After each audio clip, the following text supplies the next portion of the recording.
ওরা কওয়ার এসব পড়ায় টপ মাদ্রাসার পোলাপান কি ফাউনি ভাইয়া এখন থেকে টিকটকের ট্রেন্ডিং কাপাইবো মাদ্রাসার পোলাপান ভাইয়া। আসলে আগে আমি মনে করতাম টিকটক মানে এখন দেখতেছি হুজুর গুলো টিকটক ভিডিও বানায়। হ্যাঁ ভাই হ্যাঁ। তো হ্যালো গাইস, আশা করি তোমরা সকলেই ভালো আছেন, সুস্থ আছেন। তো চলো গাইস, বিশেষ দেরি না করে ভিডিওখানে আমরা শুরু করি। তো আজই আমরা একটা বাংলাদেশের নাগুন নিয়ম হারাম ওই যে হুজুর গিলে আছে, আমরা খুব টিকটকে বর্তমান বাজারে টিকটকগুলো আমরা কাঁপিয়াই দিবে।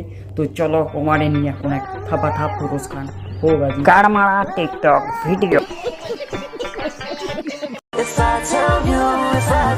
আমরা কওমি মাদ্রাসার ছাত্র, আমাদের দেখলেই মেয়েরা খায় ক্রাশ, কারণ আমাদের চেহারাই হচ্ছে একটা ব্র্যান্ড। তোরা ব্র্যান্ডের না, তোরা হচ্ছে ব্র্যান্ডের নামে বাল। আপনারা ভাবতেছেন এই ছেলেটা এদিকে কেন ঘুরে চলে গেল, ও জানে ঠিকই এটা হচ্ছে ব্র্যান্ডের নামে, এটা হচ্ছে বাল। আর বাল বুথুয়া ছাগলের মতন কথা বলি। টিকটক হুজুর কিছু বলবা নাকি বলো? ওরা কয় ওরাই সব ওরাই টপ, আমরা চিকন ছেলেরা কি ফাউনি ভাইয়া, আমরা চিকন ছেলেরা হলাম মেয়েদের ক্রাশ ভাইয়া। এই তোরা কোন মাদ্রাসা পড়িস আমাকে বলিস, আমি পড়বো তোদের মতন মাদ্রাসা পড়ে টিকটক বানাবো আর ট্রেন্ডিং কাঁপাবো। মাথায় টুপি পরলি পাঞ্জাবি, আল্লাহর সামনে করলি গাদ্দারি। ভাই তোদেরকে এগুলো কোন মাদ্রাসা শিখাই হয়? আবার কেউ তোদের মতন চোদাই ফোদাই অনেক কিছু শিখতে চায়। হুজুরকে এবং মাদ্রাসার ছাত্রকে আমি খুব বেশি সম্মান করি, কিন্তু এগুলো কি? হুজুরনি, আপনার চোখের মায়ায় পড়ে গেছি, চলেন না দুজন বিয়ে করে ফেলি। লন্ডা খুব বেশি মজা না?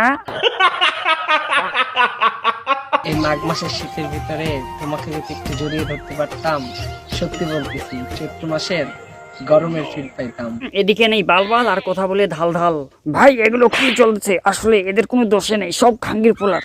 এদের ভিডিও দেখে আমি বুঝে গেছি এরা পরিবারের চাপে মাদ্রাসা ভর্তি হয়েছে, নাহলে এরা আজকে ডেটে ট্রেন্ডিং কাঁপাইতো। স্বপ্ন পূরণের ট্রেনে উঠছিলাম আমি, পরে দেখি আমার সিটে বসে আছে অন্য একটা নারী। আমি এই ভাইরে কিছুই বলবো না, তাও এই মাদ্রাসা মেয়ের কোনো লজ্জাই নেই। চেহারা দেখে যদি মানুষ চেনা যায় তো তাহলে ভুল মানুষের প্রেমে পড়ে এত কাঁদতে হতো না। ভাই এদেরকে আমি একটা কথাই বলবো, पढ़ने लिखने की उम्र है और यहाँ चूत मारी जा रही है।